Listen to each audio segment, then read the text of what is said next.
Hey everyone, welcome back. The Uncanny JMen have returned to discuss episode 4 of Miss Marvel.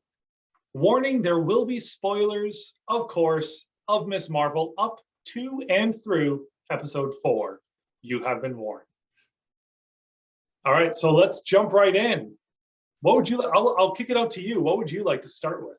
So this time around, I watched an episode, had my paper and pencil ready to record everything I saw, even if it wasn't relevant. I was like, maybe this has something to do with something in the future. I'm going to record it down. One thing I wrote down that didn't pan out in this episode, but I'm wondering if it does in the future, is Nani's necklace is a butterfly necklace. It's got a bunch of beads, but also has a bunch of butterflies on it.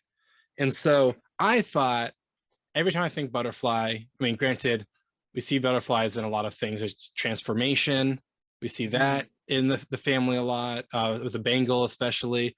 First thought, it was like either transformation or butterfly effect, where something is going to cause something else, or her powers are visions, and that allows her to see and change the future or something. The vision part looks like it was shot down, with them saying the bangle is trying to show you something. So it's not her.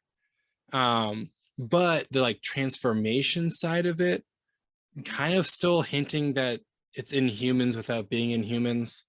I could see that there's still a lot of analogies or similarities between jinns and inhumans. Although I saw online, and I love this term, is jinn humans. Perfect. So I love it. Yeah. Yeah, it definitely feels like they're trying to essentially do the Inhumans, even if they're not exactly doing the Inhumans. They're trying to do everything that is involved with it, all the excitement of that, having the power inside of you, and it needs to be awoken, even if they don't call it that. Yeah. Now I'm trying to focus on some of the more like background things instead of what's obvious in the show that everyone's watching. Because if you're watching this, you've watched the show, or I hope you've watched the show, or at least watched that episode. And so I'm going to try to point out things that were maybe less obvious to me when I'm watching, and more speculative, or things I found were kind of like interesting or really cool. When we go to, first of all, Nani is rolling in the dough. She's rich. I mean, I just said we're not going to notice. I'm not going to speak about the obvious things, but my goodness. Yeah, I'm curious about that too. Like, how is she doing so well, given her whole situation right now? Especially having the spoiled cousins and everything. Yeah. They're like, we're in the bad area of the yacht club. But anyway, like, we've seen Nani's, she draws, she paints. Really good stuff that she makes. But as they're panning across what she's drawing, I'm like, there's got to be something. There's never an artist in any show that doesn't hint towards something. But we do see what looks like drawings of the Nor, I always forget the word, Nor world, where when Kamala did her little backflip in episode 1, or falling back and came up in like the Nor realm, it looks like that was very similar to the drawings that Nani had in her room, but she maybe saw them in visions also. She's never been there that we know of, or like even shown any powers. Yeah, we don't know of it, but we do know she is much more open about her theories and her understanding of the heritage of their family than clearly more than Kamala's mother is. But she's very open and very aware of everything that's happening. So we learn a lot about Nani in this episode, and it's clear that she is a source of knowledge, even if she doesn't fully understand who she is or how this all works, and it doesn't appear she has a power. Maybe she does. But yeah, there's definitely some knowledge there and understanding from her of what's happening. Yeah, and I wrote it down because I really loved what she said, because it was like very poignant to like just the world in general. But it's like, I don't see what the fuss is about. It's just genetics. It's basically just like, we're all people. We may not all be human necessarily, but we're all just people trying to live. And like, that's basically just saying like, it doesn't matter what makes up you are you. Like, the genetics part of it is not a big deal. And I really like that. And it also kind of hints towards like Inhumans again. Or I'm like, I wrote down, this is a joke, because they talk about the Jinn being from just basically another realm.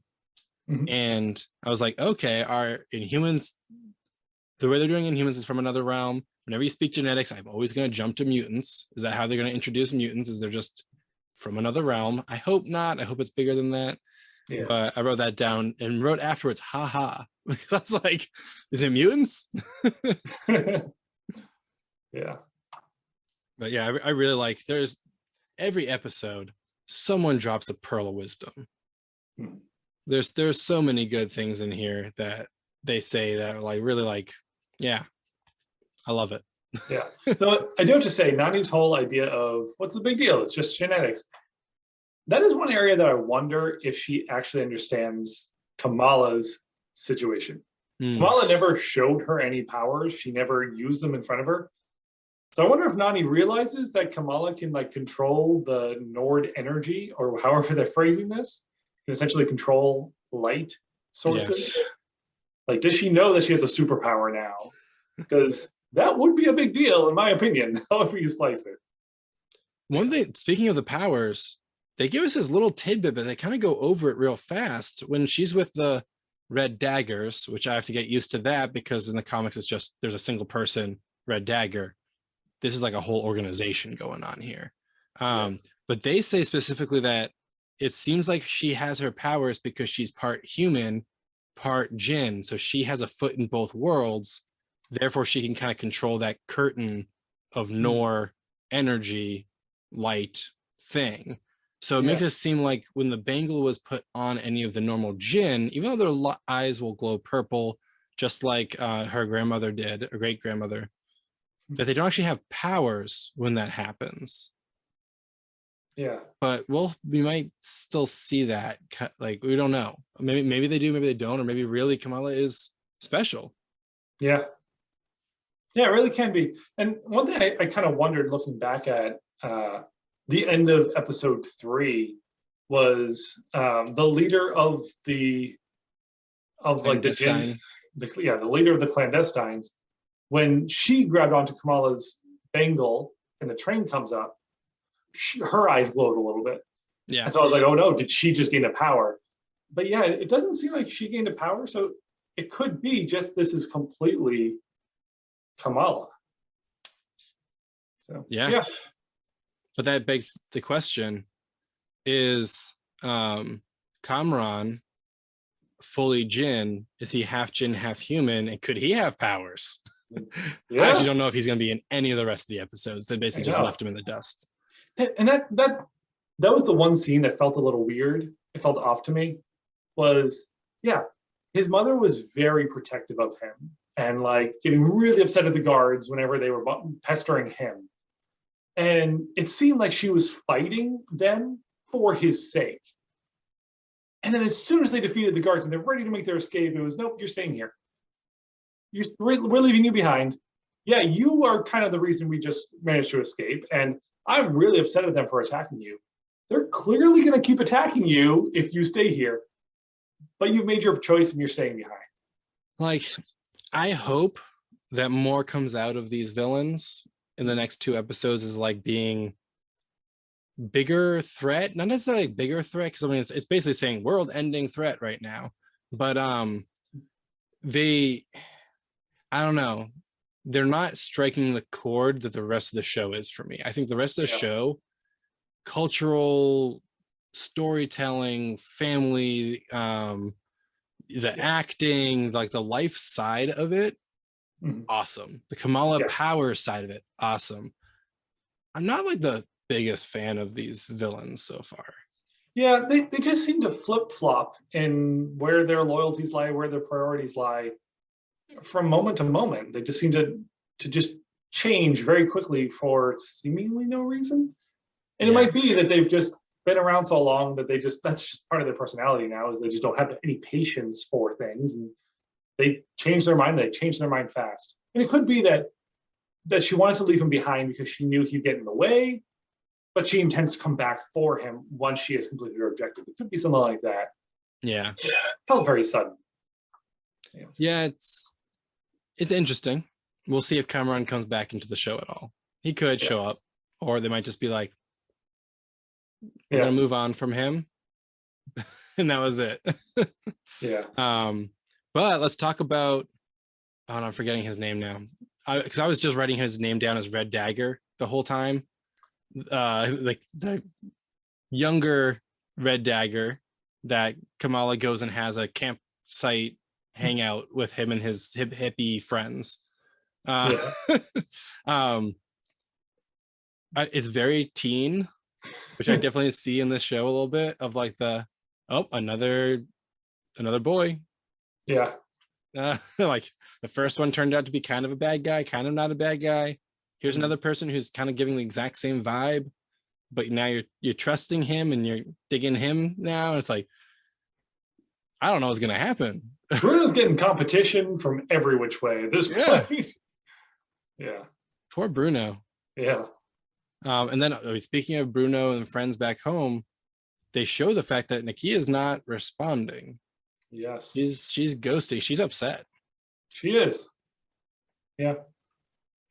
And it kind of makes sense that she'd be hurt by this. It seems like her, Bruno, and Kamala have been a trio. The three of them are best friends together. Mm-hmm. And then she finds out not only does her best friend have superpowers that she did not tell her about, but she did tell Bruno, the other friend. And it hurts to be the third part of a friendship triangle, to feel like you're the lesser than the plus one. So you can see where she's coming from. Though, let's be honest, if I had two very close friends and I find out one of them's a superhero and the other one knows they're a superhero, and suddenly I know, I'll be super excited just to know my friend's a superhero. I think that would kind of overcome that. I'd be a little hurt that they didn't feel like they could trust me. Yeah. But I'd probably just go along with it at that point. But one thing I wanted to point out before I forget, because I didn't write this down, but I thought it was a very important a piece that I think is going to play into the future, is so far, I mean, let's talk costume. So Kamala got her mask from Bruno. So there's a piece of her friendship side there. She got what is now like that coat-like thing from the Red Daggers. So she's starting to like almost like piecemeal her costume together. Whereas a lot of times in our shows, they're like, all right, we got a tech person to create the perfect outfit, perfect for you. And it's like, and it's comic accurate. It's like, no, she's getting a different piece from different elements of her life being put together. Now, one of my questions is, and this is what's going to lead me into my point, is one of the most iconic parts of her outfit is her red belt scarf kind of thing. I mean, there's also the lightning bolt, but I imagine that's more from a Miss Marvel side kind of thing. But the scarf, they've made a very big point of mentioning and talking about the red scarf for the Red Daggers. And now that the leader of the Red Daggers is gone, the only other person who has a red scarf to potentially pass on to Kamala is that boy. So I am thinking he either gives it to her when she leaves to go back to America, or he may sacrifice himself, or somehow she gets left with it and he does not make it past the clandestines in this next episode. And then she puts that into her outfit in some way. Interesting. I hadn't thought of that. Yeah, my assumption was that it came from her friend back home, the one who's not responding now. Didn't she give Kamala a scarf? At the like the outdoor celebration thing where she first uses her powers in public. Yeah. Or, well, intentionally uses her powers in public. Right. Yeah. Yeah, she got one there, so I assumed that was going to become the one that's part of her costume. But you're right. They do make a very pungent point. They really put it out there that the red scarf, the red face covering that they have, is the major symbol, the major call sign of the Red Daggers. And the Red Daggers is not one person, it's an organization that she has been led into their hideout. She is already in talks with kind of helping them out and being a part of them. And now Waleed has fallen. So it could be that she gets recruited in a way to kind of replace Waleed and his fallen stature, and she becomes kind of an honorary Red Dagger. Yeah. I will say also with Waleed, first person to pass away helping her along her path to a hero. That is a very significant moment in a vast majority of superhero stories, is realizing that, and this is something that's been constant throughout the show, is her realizing that being a superhero isn't glamour. Yeah.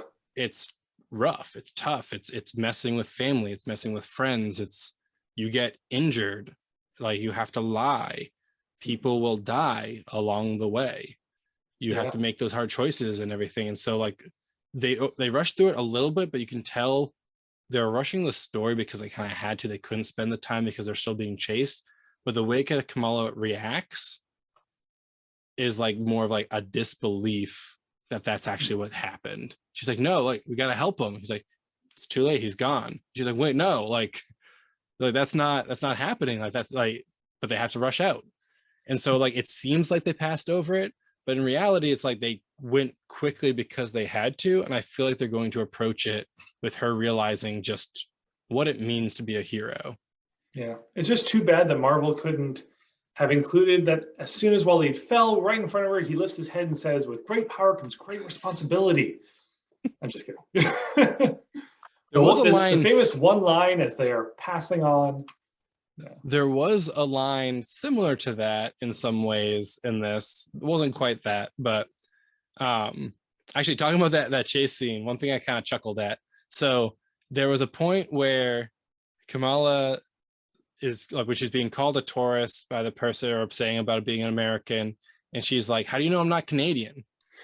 And the actress grew up in Canada, she's Canadian. Okay. So it's like, I mean, it makes fun of the fact that for like when you're going overseas anywhere, they just assume you're an American. Granted, she has a shirt on that says New Jersey. New Jersey, right across. They just assume that you're American, even if you're Canadian or British, but don't have like as thick of an accent. Then they're going to be like, you're American. So I just thought that was a little funny. And then also when Kamala was with the Red Daggers and they were explaining that she comes from a different realm, kind of like stacked on top or next to this realm, and they talk about, oh, if Thor had fallen into the Himalayas, he would have been called a Jinn too, which is a cool callback to when Kamala earlier on, when she was first about her powers, where she's like, I think I'm like, I could be Asgardian. And like, what makes you think that? Like, or like also doing like the whole like figuring out her powers. So it's a callback to being like, she kind of is Asgardian. She's not, but it's the same idea. She is a being from another realm, just like Asgard was another realm with the other 9 realms that Odin was in charge of. Granted, this is not one of those realms. This is not one of the realms that Odin was in charge of. This is a separate one, the Nor realm. So very interesting. I loved it the way that they tied the history of the area into the narrative that is happening in Marvel and merged them into one. I thought that was really neat how they did that. And when they were displaying on that board about kind of the way that the Nor dimension and our dimension are kind of side by side with that veil separating them, and what happens when that veil goes down, and it had them kind of colliding and one takes over the other. I mean, that's very reminiscent of what we learned in Doctor Strange and the Multiverse of Madness. It felt like an incursion to me, because it was. The Nor dimension was kind of doing an incursion on Earth. The two of them, which occupy the same space, are then getting too close together. They're colliding together, and only one can carry on, can carry forward. It felt like it fit the narrative that we've already been hearing about how this whole situation works. And it's setting up even more for the end of Doctor Strange, collision of worlds, potentially bringing in multiversal into a single universe. Like, I mean, I've talked about before with people, and I consider it's a very easy way for them to add in mutants and add in the Fantastic Four, say they're in a different universe, now it collides with the like two collide. Doctor Strange 3 is all about trying to prevent it from destroying the two planets. Instead, those two universes become one universe. Same thing here. Who knows? Maybe Kamala finds some way to combine and make it like most likely she's just not going to break the veil. Right. But maybe there's a way that she makes it so that both can be fine together.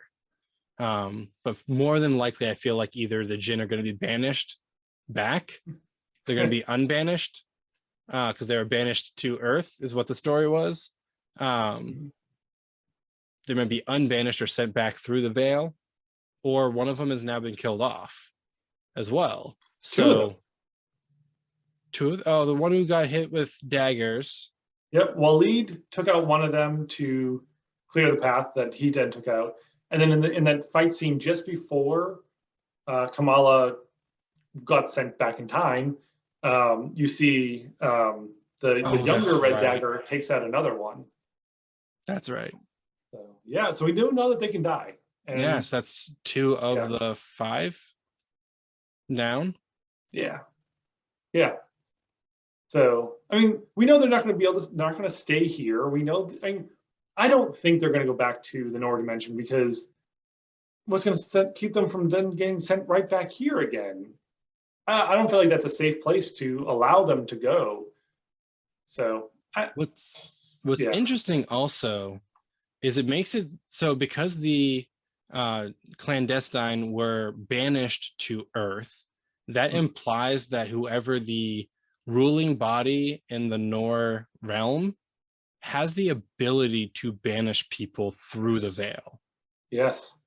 And so the Nor realm doesn't, it seems like maybe they do, but doesn't want to take over necessarily. Or maybe they did, and it's just a story we were told that they were banished, but really they were sent to destroy the veil. We don't actually know the truth. We can just trust that what they said was true, but it's really coming from the villains. So like, can you trust it? Are they actually sent as forward scouts to break the veil down from this side? Right. Maybe it's whichever side the veil is broken from loses. So if you break the veil from the other side, it blows out, destroying enough that Earth could take over the Nor dimension or Nor realm. You never, who knows? They could do anything. It's what's so awesome about made up worlds. That's right. Yeah.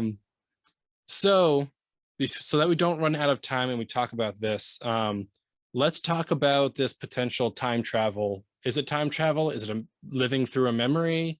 What do you think? And that's a great question. I feel like we don't have enough information to know for sure, but it is clear that this bangle is a travel device, that she has used it previously to go to the Nor dimension and back to Earth, back to normal, our Earth. And now she's traveled to what looks like the partition. It looks like it's the time over the partition where the train is. So it looks like she went back in time. I don't know if they're going to explain this. I think they're just, my guess is that they're just going to leave this as appearing like she's back in time, and I think she's going to do some things there. Honestly, I think the stars that lead her grandmother to the train are going to be her. I think she, with her powers, it looks like stars. She's going to end up being that guide, and she's going to be a big part of that story. And I think that's where they're going to have it be, is she's going to learn the history because she's going to become a part of that history, an integral part of everything unraveling the way it is. My guess, though, is if you dig into it, it's going to be similar to how time has been elsewhere in the MCU. But I don't think they're going to explain that. Basically, I think that it's going to be another timeline, but it's going to seem like it's our timeline because the story's going to line up, and they're just never really going to discreetly say one way or another. I think that's very possible. Yeah, sorry, small echo there. I think it's very possible that that's going to be the case. I am kind of hoping, like I'm. Don't get me wrong, I'm loving how they're putting all this history and culture of stuff that I didn't know like much of it at all about. Mm-hmm. And I'm learning so much, and it look like I can just imagine if like it's heartbreaking seeing what it looked like for the partition, for like imagining what the families were going through and the words that they're having on screen about with families breaking apart and being like, I can't travel with you here. Like, all of that is phenomenal to see on screen. I'm hoping that it's more than just Kamala was the one who set the stars, because I don't feel like that moves the narrative forward. I feel like that would just be like, hey, look what cool thing happened, but it doesn't actually like help her along her path. And also the story, her being a part of the story, I feel like something else has to be revealed besides her being a part of the story, like Aisha not aging, or what she looks like, or what happened to her, or something else that has to be revealed that shows her something more about the bangle. I think that has to happen here. Otherwise, I feel like it isn't going to be enough, but to just say Miss Marvel created the stars the whole time. I think that might happen, but I would agree. I would agree that it can't just be she gets there and saves her grandmother.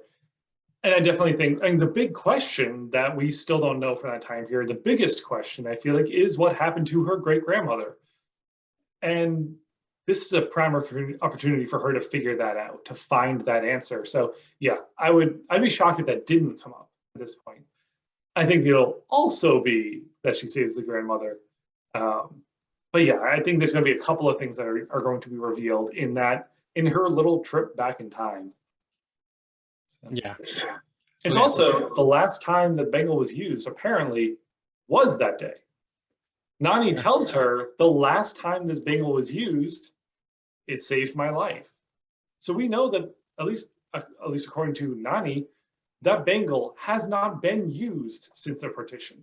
She also doesn't say who uses it, which kind of leads us to being like, yeah, I guess it could be Kamala saving her as well or something. Yeah. And then what do you think the phrase "what you seek is seeking you"? Because that's a big part, because we're talking about bangle and powers and everything. We don't get that explained yet. No, we don't. And there's so many directions that could be. It is very open ending. And what she seeks, she's seeking a lot of things right now. She's seeking answers. Self-discovery. Answers. Yeah. She's seeking self-discovery. She's seeking to be a hero, a real hero. Is that also seeking her? She's seeking her great-grandmother and answers about what happened to her. Well, her great-grandmother could very well be seeking her too, but is that what the bangle means? I feel like there's so many possibilities at this time. It's hard to tell for sure.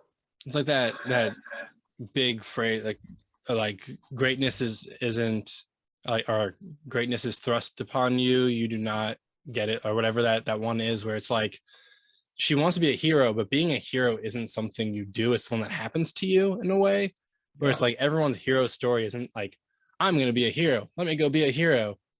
Even like Spider-Man, he was like, I'm going to be a hero, but it wasn't really until it was thrust upon him that he actually became a hero in the MCU. Yeah. Before that, he was like maybe a hero, but like he was really a hero once this big thing happened to him, not him going out to seek it. And that's the same thing here, is that while she wanted to be a hero, and at first she was like, I got a bangle, now I can be a hero. It wasn't until this big event started happening to her that she's learning how to actually be a real hero. Right. But who knows if that's actually what they're talking about with it. It's, yeah, you're right, very open-ended. It could be anything. Yeah. And then get it explained to us. Right. And the idea of what she seeks is seeking her. I mean, it's also significant to notice that she is being guided in some way. She's getting these visions. She's gotten visions of the head of the clandestines earlier, and then she got a vision of the train. But then when she gets there and she's asleep, she's having this bizarre dream. But in the midst of this dream, there's a voice in the background saying, Kamala, Kamala, find the train. Kamala, find the train. Just in the background of her dreams. So there's somebody calling out to her, trying to guide her forward and keep her moving forward. So somebody is definitely seeking her, probably the great-grandmother, but somebody. Yeah, great-grandmother. That would make sense.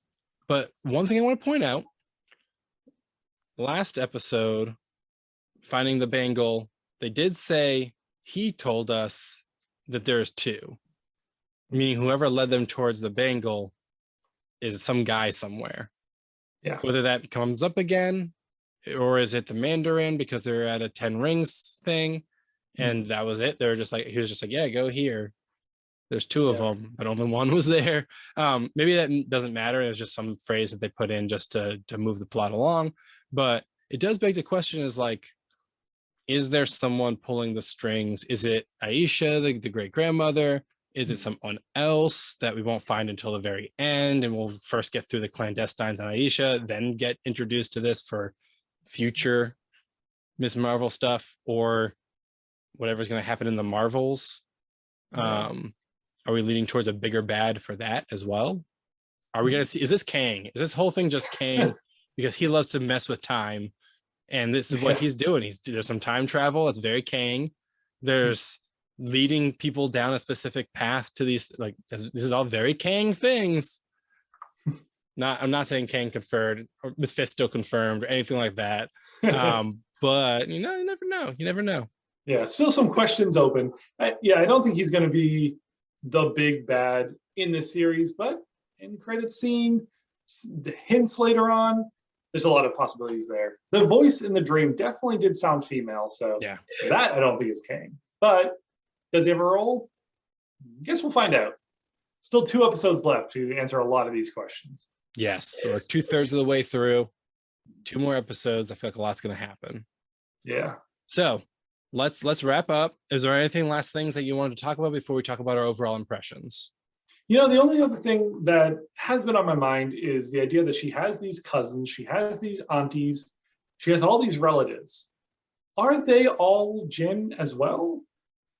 It's a big question that, I mean, we can see that Nani has aged. She's gotten a lot older. It seems like everyone around her family are all aging normally, and she's probably going to age normally too. It could be that they're all Jinn in regards to that they have some of that genetics in them.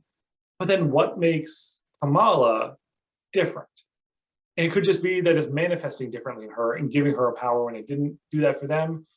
And maybe Nani knows this because she remembers a little bit of her childhood and being saved by Kamala, that she now realizes this is my granddaughter. I don't know. I don't know what it's going to be, but that is a question that is still lingering in my mind: is how does she have so many relatives? And this is a genetic based. It's just recessive. What's that? It's just a recessive gene. Recessive, and it just isn't manifesting in any of them because it's recessive. I don't know. So it's just something to keep in mind going forward. I don't know if they're going to do more of an explanation on how it's her specifically. But. Oh, and one thing I want to start doing, because I've noticed it and I keep on forgetting to mention it, is find the QR code.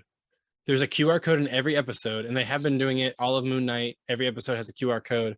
All of Miss Marvel, there's QR codes in every episode that leads to a free comic book.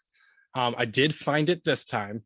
Some of the weeks I can't find it. I wasn't sure where it was. This week it was the photo booth guy. The guy who takes her photo. On his booth is a QR code that leads to, if you scan that, it'll lead to the free comic book, the free Miss Marvel comic book. So I want to try to find it every episode for every Marvel show. If they continue doing it, I want to find it and tell you guys about it. So if you go to that photo booth one, I think it's around 14-ish minutes, something like that, 12, 14. There's a QR code. You can scan it for a free comic book. Thank you. I knew they did it through Moon Knight. I don't know why I just assumed that there was just a uniquely Moon Knight thing. So it was because in Moon Knight they introduced it, and one of the scenes, like, super close up on it. They're very, very obvious. Now it's been kind of more of an Easter egg. But yes, okay. Overall impressions. How'd you feel about this episode? I'm still enjoying it. It was great to be able to see her go back to Pakistan and be able to see her grandmother in her situation, kind of expand the family side of it. I feel like each episode we're getting to know some people a little more, and then this one being able to learn more about her extended family, it was great. I love the way that they played all of this. The Red Daggers were fun. It was a fun group to introduce, but I feel like they introduced it as a club and then quickly whittled it down to one. As soon as Waleed was there, just a few minutes into it, I turned around and I'm like, yeah, that guy's not going to survive. He's going down quick. And sure enough, before the end of the episode, he was. So there are some predictable elements to this, but the ending was very much not predictable. I did not see that coming.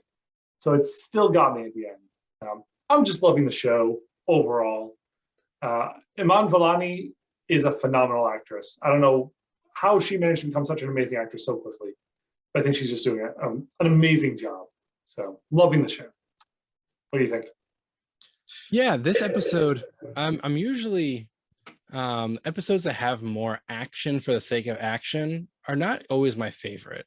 And this one certainly had a very drawn out chase scene. That there's some comedy in there, there's some good one-liners, but I am very much a narrative and plot driven person through and through. Jessica Jones is like one of my favorite Disney shows.